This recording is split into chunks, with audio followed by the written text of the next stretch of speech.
जिनके ऊपर आरोप है, आप उनको इस तरीके से पुरस्कृत करने का काम करें। व्यवस्था में विश्वास दिलाने के लिए कड़े कदम उठाने होंगे और हम लोग जरूर उठाएंगे।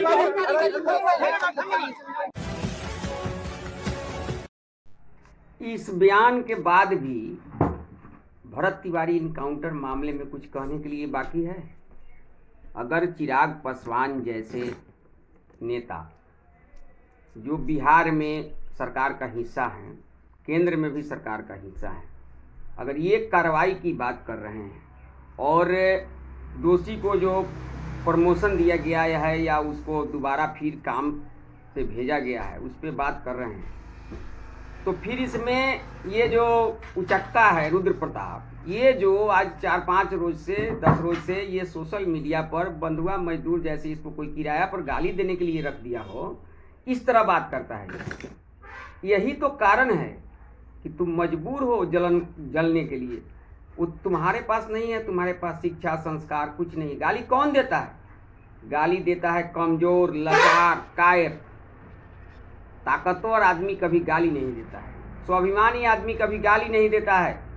वो या तो तुमको मारेगा या मर जाएगा, लेकिन ये गाली नहीं देता है। लड़ाई हम में और तुम में होता है। माँ बहन का गाली देने वाला कायर होता है। तुमको किसी से भी अगर मतभेद है, डायरेक्ट जाकर उससे लड़ लो। जलते क्यों हो? नहीं, अगर थोड़ा भी तुम में अगर आदमीयता है, अगर तू इस मैटर पर सच बोलना चाहता है और तुमको लगता है कि इनकाउंटर फर्जी नहीं है, सही इनकाउंटर हुआ है, तो फिर तुम ये गाली चिराग पासवान को देकर दिखाओ। है दम तुम्हारे पास? चिराग पासवान पे तो तू बोलेगा नहीं, क्योंकि तुम्हारे पेंदी के नीचे से वो कुर्सी खींच लेगा। उसी के दम पर तुम्हारा सरकार चल रहा है। वो तुम्हारा रिश्तेदार हो गए, तुम उस पर बोलेगा नहीं। ये सवर्ण चुप रहते हैं क्योंकि तुम्हारे जैसे लोगों से मुंह लगना नहीं चाहते हैं, तो तू बोलेगा। सरकार इससे खुश हो रहा है कि अरे बहुत बुलक्कड़ आदमी है, बहुत अच्छा कर रहा है। इससे सरकार का नाकामी और बदनामी दोनों हो रहा है। ये तुम जो बोल रहे हो सरकार के विरोध में तुम बोल रहे हो। तुम जितना सवर्णों को गाली दोगे उतना ही ज्यादा सरकार पे खतरा आएगा और सरकार को घाटा होगा। कोई भी लड़ाई तुम जिससे लड़ रहे हो, चाहे गाली देने वाला सवर्ण ही क्यों नहीं, उसको भी मैं कह रहा हूं, अगर वो मुख्यमंत्री को गाली दिया तो कायर है साला और वो समझो कमजोर है।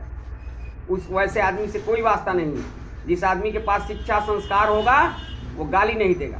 तो बिना मतलब का सोशल मीडिया का फ्री प्लेटफॉर्म है, आए उस पर किसी के माँ बहन को गाली दे दिए, इससे कोई बड़ा नहीं होता है। गाना सुने हैं ना, हीरो न होला बाबू फोटो खिंचाला से। तो ये 2-4-10 दिन ना ठीक है, वायरल होइएगा, 2-4-10 दिन लोग सुनेगा और ये जिंदगी भर के लिए समझिए कि ये वो दाग रह जाएगा। जब कभी मौका पर बैठाइएगा, किसी को धराइएगा, जिसको गाली दिए रहिएगा वो हुक देगा। इसलिए गाली देकर अपने आप को नेता नहीं बनो। अगर तुमको जांच हो रहा है, कैबिनेट का मंत्री सब गलत है, तुम एक सवाल का जवाब दे दो। अगर भारतीय जनता पार्टी का मंत्री वहां जाकर इसको अगर फर्जी बता रहे हैं, तो या तो इनकाउंटर सही है। इनकाउंटर अगर सही है तो फिर सरकार गलत है। अगर इनकाउंटर फर्जी है तो भी सरकार गलत है।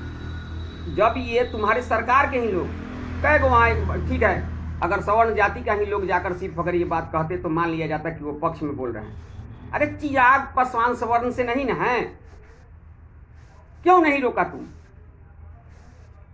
क्यों महापंचायत में जाने से तुमसे सब लोग, सारा बहुजन से लेकर और जीतन राम मांझी से लेकर और अशोक महतो तक किनारा कर लिया? क्यों तुम क्यों पिनपिनाए हो? तुम्हारे साथ जाने से बहुजन तक मना कर दिया, जीतन राम मांझी का हवा निकल गया, अशोक महतो नहीं जा रहे हैं, और तुम क्या बोलते हो? खिसियाल बिलाई खम्मा निचोड़े। कार्रवाई मुख्यमंत्री के द्वारा जो जांच का आदेश दिया गया है, जांच चल रहा है, तुम आराम से बैठो। किसको शहीद का दर्जा देना है, किसको क्या देना है? तुम मंत्री है, विधायक है, कुछ है नहीं, बस लग गया खाली वायरल होने के लिए बकबकाते रहता है और गाली देते रहता है। एक चीज ध्यान में रखना है, जो गाली कायर और कमजोर देता है, और तुमसे कोई डरता नहीं है।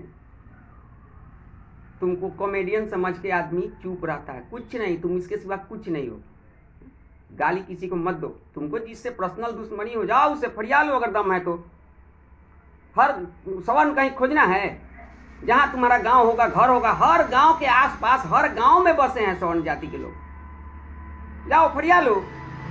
सोशल मीडिया पर आकर गाली देकर हो हल्ला मचाने से कुछ नहीं मिलने वाला है। इससे तुम और समझ लो कि उनका मतलब सरकार का जो है, जो भूल भुलैया में आ गया है भूल से, वो तो खत्म करना चाहते हो भाई सरकार को, दूसरा कुछ नहीं है।